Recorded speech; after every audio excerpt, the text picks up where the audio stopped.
¿Por qué hablar de incontinencia fecal en algo que ven los pediatras y esto se supone que solamente lo debería de ver ciertas personas? Es un problema grave, es una condición frustrante, es una condición devastadora para pacientes, para padres, para médicos, porque suele ser una cosa muy frustrante, ¿no? Que el paciente sigue sucio, sigue oliendo mal y el paciente puede ser socialmente no aceptado, ¿no? Realmente ese es uno de los principales problemas de la incontinencia fecal. Vamos a ver por qué. Y una de las cosas que se usa frecuentemente es el término encopresis. Encopresis es un término que acuñó este doctor ucraniano, Weisenberg, en 1926, pero si leemos con atención el estudio que publicó, eran 5 casos. Con 5 casos él dijo, la encopresis es como la enuresis. Todos estaban bien desarrollados, todos tenían retraso, todos eran propensos a la diarrea y no describe mucho más.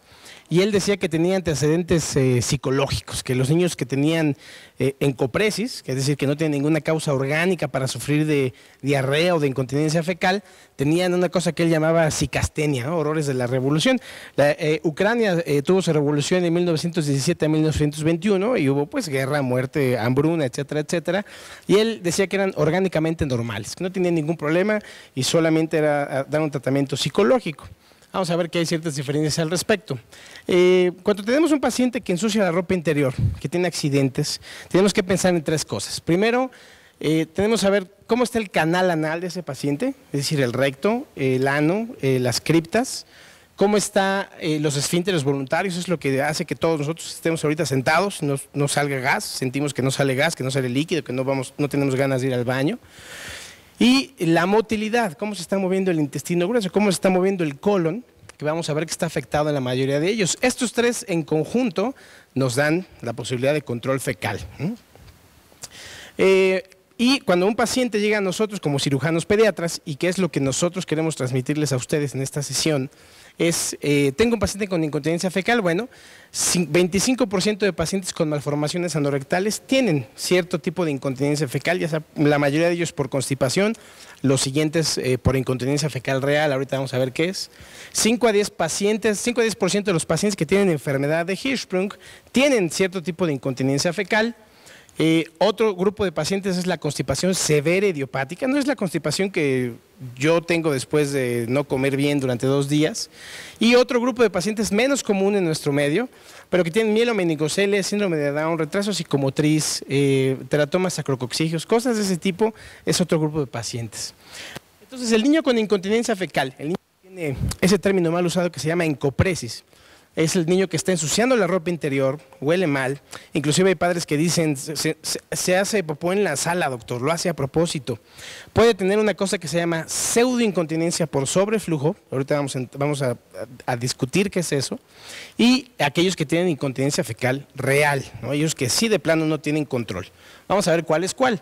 Son el día y la noche, ¿no? La incontinencia fecal real es un paciente que tiene un colon que se mueve rápido, que tiene alterados los esfínteres, y la pseudoincontinencia, o la pseudoincontinencia por sobreflujo, son aquellos pacientes que están impactados, tienen un impacto fecal, pero toda la materia fecal que está alrededor de esto va saliendo, y el niño simplemente saca un poco de líquido. Y a veces llegan los pacientes con nosotros a la clínica diciendo que tienen diarrea, y no tienen diarrea, tienen una gran masa de materia fecal que está haciendo que solamente esté saliendo por sobreflujo. Esa es la diferencia. Entonces vamos a ver punto por punto las malformaciones anorrectales. ¿Qué es una malformación anorrectal? Es frecuentemente que lo mencionen como ano imperforado, es un poco más complejo que eso. Esto es una fístula recto-uretral en la altura de la vulvar. Este es el recto, esta es la vejiga, esta es la uretra, y el recto termina en la uretra, no aquí donde debería de estar.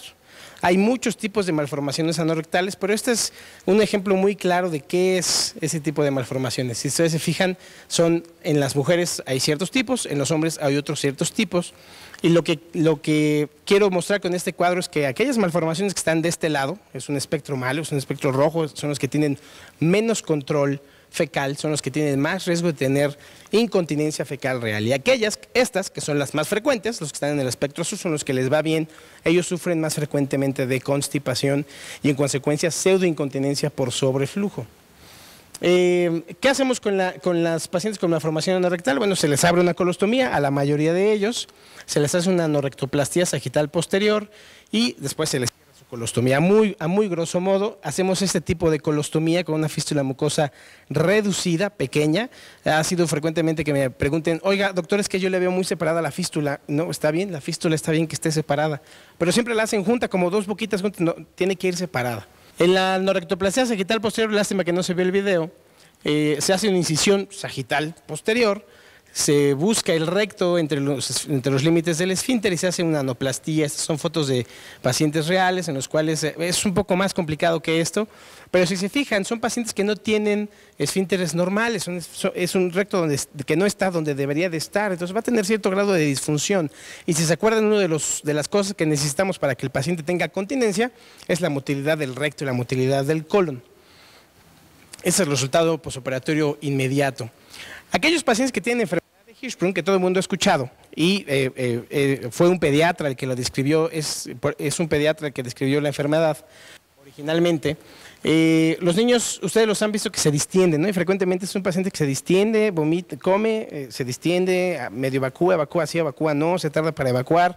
Entonces nos hablan pensando que tiene Hirschsprung porque se dilata. Esta zona que está no dilatada, no tiene células ganglionares, es la que no funciona, a grosso modo, básicamente eso es.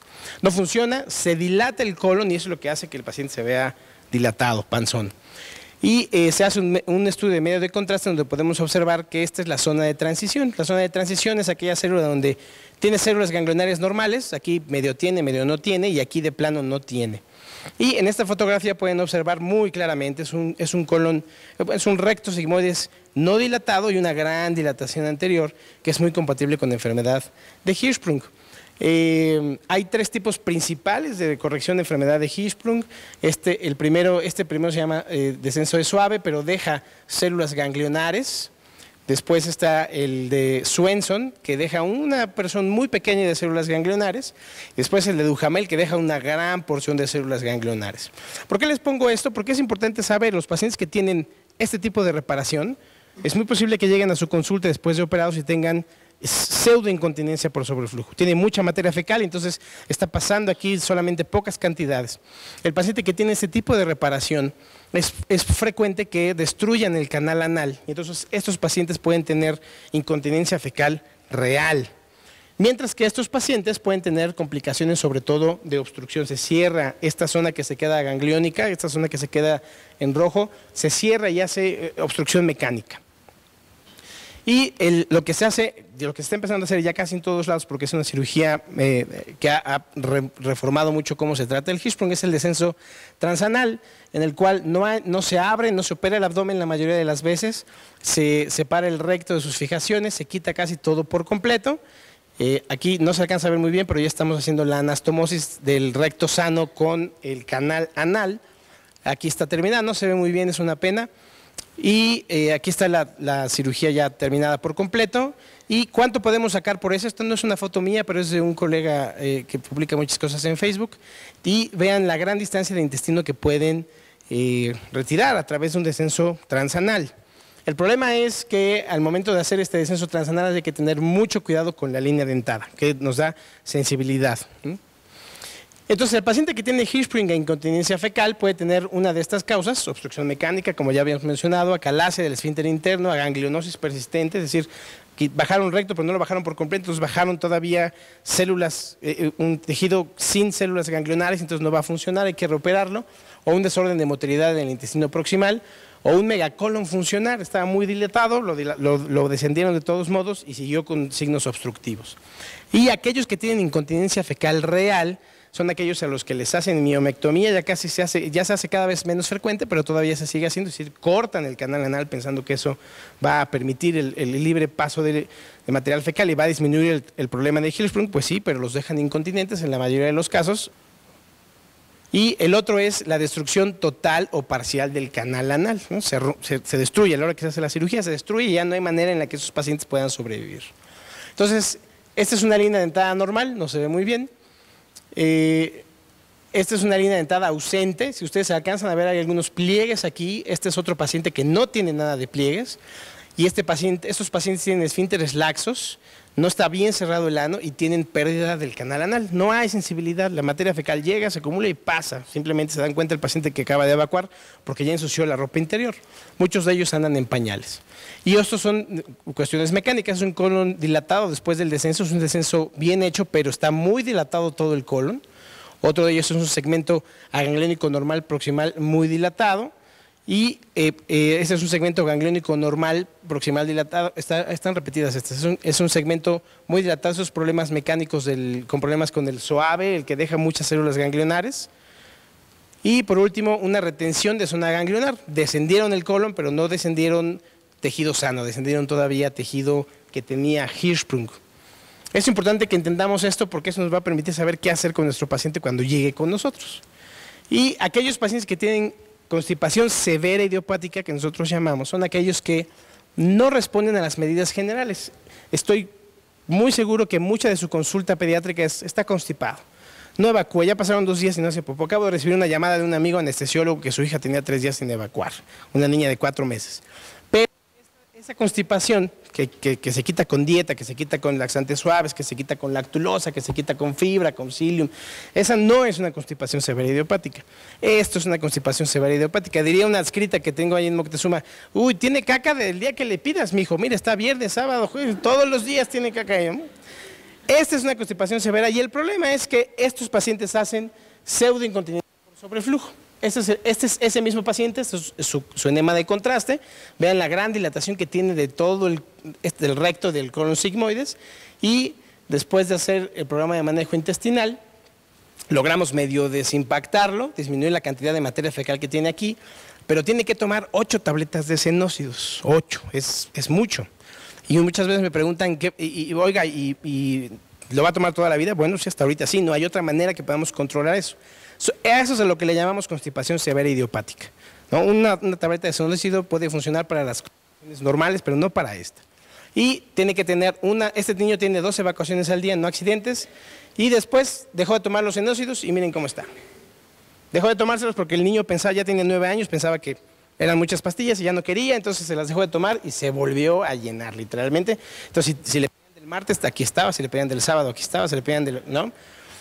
Y es un problema grave porque no se cura, es un poco como yo les explico, señora, esto es como la diabetes, no se cura, no se quita, solo se controla, no hay otra manera de que lo podamos hacer. Vamos a comentar problemas de constipación, aquella que le llaman de una constipación de tránsito lento, en la cual no hay dilatación del recto sigmoides de manera severa, pero simplemente el colon se mueve lento, es el paciente evacúa cada 3 días, cada 5 días, pero no sufre de impacto fecal, ¿no? El paciente está preocupado porque no va diario al baño. Puede ser que yo vaya 2 veces al día, puede ser que alguno de ustedes vaya cada semana y eso sea normal. Lo importante es ver que el colon sigmoides no esté completamente dilatado y que no tenga pseudoincontinencia por sobreflujo. Y otras causas son aquellas que tienen que ver con problemas de la médula espinal.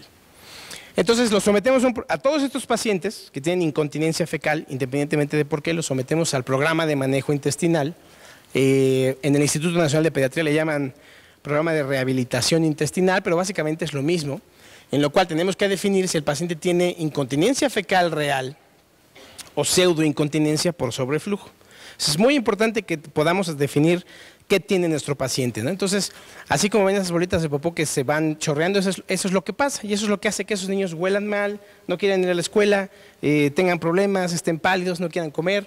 Y tenemos 3 objetivos principales. Un colon y recto limpios, queremos ver eso, colon y recto limpios en la radiografía, no accidentes en la ropa interior, le llamamos accidentes cuando ensucian la ropa interior, y una evacuación al día en el mejor de los casos. Hemos tenido problemas con algunos pacientes y hacen 2 veces al día, pero me dicen, no mancho la ropa interior, me siento bien, su niño está comiendo bien, entonces, bueno, no discutimos con eso, entonces eso los dejamos así. Vamos a hacer un enema de contraste que nos va a permitir saber si le llamamos al colon hipermótil, aquel que no tiene dilatación, pero tiene salida de material fecal. Puede ser que este paciente no tenga esfínteres, que haya tenido Hirschsprung, que tenga el canal anal destruido, o que haya tenido una fístula rectovesical, o sea, muy alta, de muy mal pronóstico de malformaciones anorrectales y que no tenga nada de control. O puede ser simplemente que sea un colon que está moviéndose demasiado rápido. Y el colon al que le llamamos hipomótil, este es un paciente que tenía malformación anorrectal, en el cual está muy dilatado todo el colon. Eso nos va a permitir saber ¿qué vamos a hacer? ¿Qué tipo de colon tiene? Y en función de eso decidir qué hacemos. El último reporte que tenían del programa de manejo intestinal, de 700 pacientes, la mayoría tenían hipomotilidad, o sea, eran constipados y tenían incontinencia fecal porque se les chorreaba la materia fecal, y con ellos es muy fácil lograr el éxito, 97%. 262 de ellos tenían nada más 85% de éxito porque la mayoría de ellos tenía alteraciones del canal anal o no tenían canal anal en su totalidad. Entonces, ¿qué hacemos? Los pasos básicos son el enema de contraste que ya vieron, sin preparación. Es muy importante que no preparen el colon de estos pacientes. Frecuentemente tengo que hablarle al radiólogo para explicarle, no tiene que prepararlo, nosotros queremos ver cómo está ese colon, si está dilatado, si está lleno de materia fecal o no. Y algunos hacen caso, la mayoría no. Hay que hacer desimpacción con enemas, 3 enemas por día durante 3 días. A veces no funciona, es decir, a veces hay que pasarlos a quirófano, desimpactarlos bajo anestesia.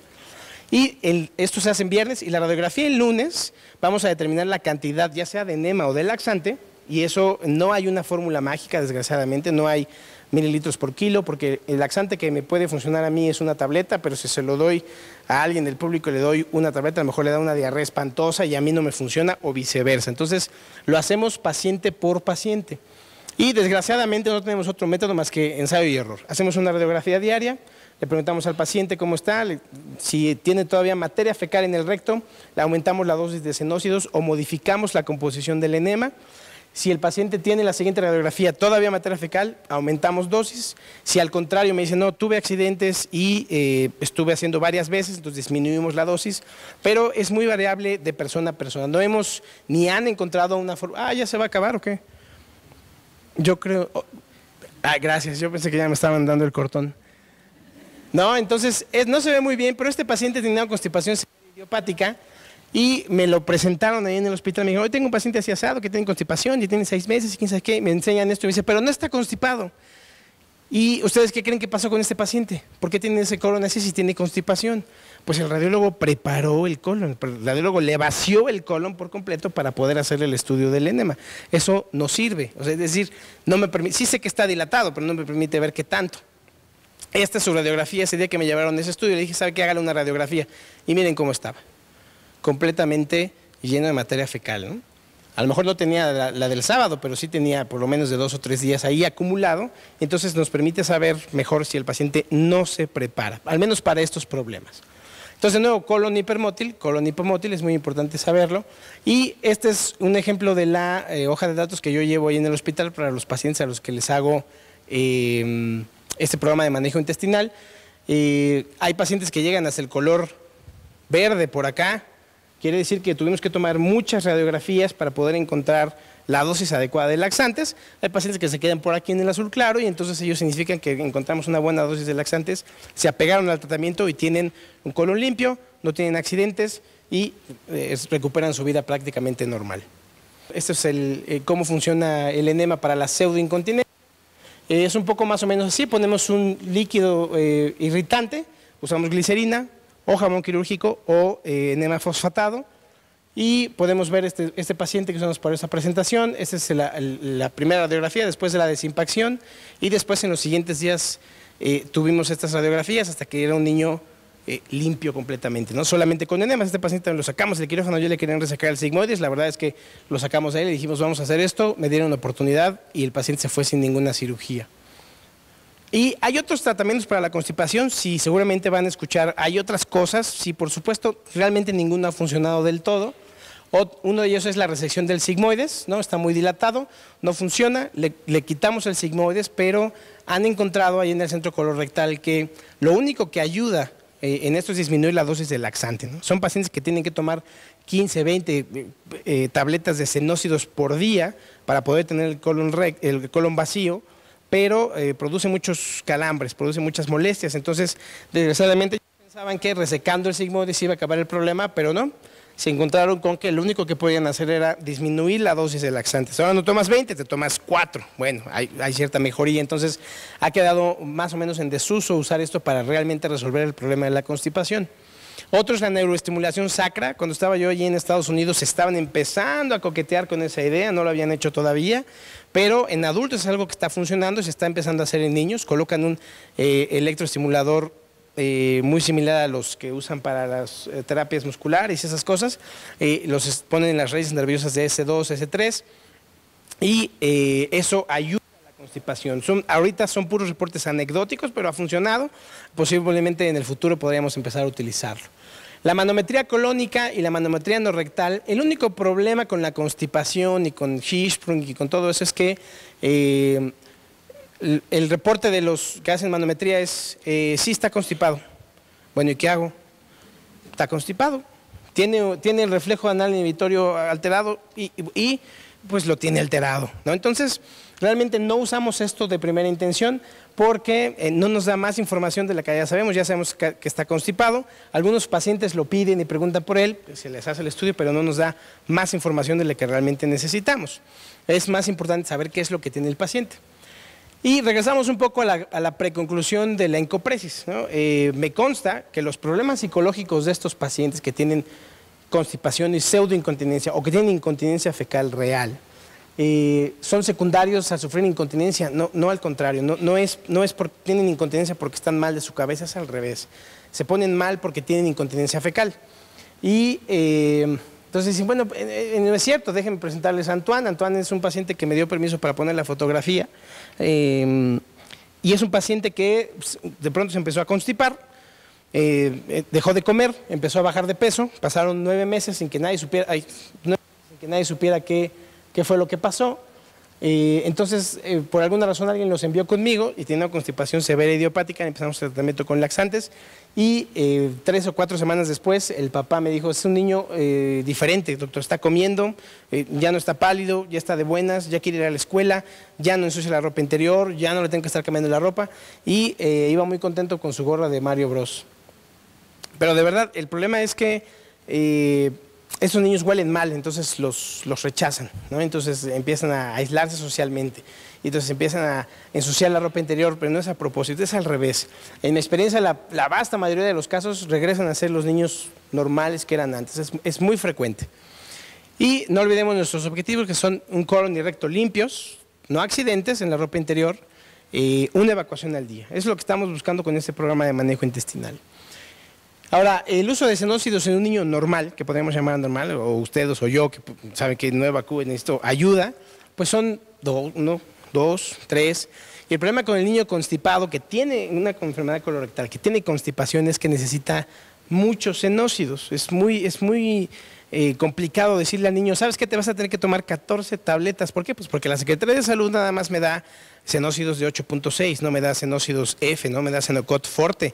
Entonces te tengo que dar el doble de la dosis y esto es una de las cosas que hacen que los pacientes dejen de tomarse los xenócidos, pero no hemos encontrado otra manera de resolverlo. Contumax, polietilenglicol, lactulosa, Cirelax, todos esos laxantes que solamente aumentan la viscosidad de las heces no resuelven el problema del vaciamiento del recto, que es lo que queremos con esos pacientes. Lo único que va a pasar con ellos es que van a tener un recto muy lleno de material fecal aguado y van a estar aún con incontinencia fecal. Entonces, ¿qué conclusiones podemos sacar? Bueno, la primera es, los niños con malformación anorrectal, recuerden, 25% de probabilidad de que tengan constipación en general. Un buen porcentaje tiene incontinencia fecal real, pero la vasta mayoría tiene constipación. Los niños que tienen Hirschsprung, 5 a 10% de probabilidad de sufrir incontinencia fecal real. Si le dicen, es que tengo Hirschsprung y estoy ensuciando la ropa interior, piensen primero en que tiene incontinencia fecal real. Los niños que tienen constipación severa deben ser referidos a un cirujano colorectal o a un centro donde se dediquen a ver estos pacientes. Ningún paciente es igual al otro. No tengo hasta ahorita ningún paciente que le dé, a este niño tiene 9 años, dale 10 tabletas. Y ya que cumpla 11 le das 12. No, es por cada paciente. Tienen que tener un abordaje sistemático de la incontinencia fecal. Es muy importante. La incontinencia fecal siempre tiene una explicación. Eso es bien importante. Siempre tiene una explicación. Y por último, los problemas psicológicos son secundarios a la incontinencia fecal, no al revés. Eso es bien importante. Entonces, estos pacientes también me dieron permiso de poner las fotos. ¿Quién me puede decir quién de estos niños tiene malformación anorrectal y quién tiene Hirschsprung? ¿Quién me puede decir? ¿Nadie? Porque se ve medio raro de la cara, ¿no? O ella, porque... ¿No? ¿Nadie? No, no sabemos, ¿no? Yo sé quién tiene Hirschsprung, yo sé que tiene malformación anorectal, pero son niños normales. Entonces me he encontrado con que no los quieren ver en el centro de salud porque tuvo malformación anorectal, entonces no saben qué tratamiento le pueden dar. Me he encontrado con que no les quieren poner vacunas porque tienen una ostomía, porque no saben si les va a hacer daño o no. Entonces, siempre concluyo con, son niños normales, no sabemos qué tienen. A lo mejor alguien aquí en el auditorio tuvo malformación anorectal y no sabemos. El problema con las malformaciones anorectales y la enfermedad de Hirschsprung y ese tipo de cosas es que nadie anda platicándole a todo mundo que le operaron el recto cuando era niño, ¿no? Nadie, o sí, no. Pero sí platican, mire, me operaron del corazón, aquí está mi cicatriz, soy un sobreviviente, ¿no? Me operaron de cáncer, mira, me abrieron de aquí a acá, pero nadie les va a decir, mira, me operaron el trasero y quedé muy bien. Entonces, es muy difícil que sepan eso, pero cuando saben que tienen problemas de ostomía o que tienen incontinencia fecal, son rechazados. Y tristemente me he encontrado con que son rechazados por el mismo centro de salud. Frecuentemente son centros de salud que no los quieren atender porque no saben qué hacer con ellos. Muchísimas gracias por su atención. Si tienen algunas dudas, preguntas, estaré contento de contestarles.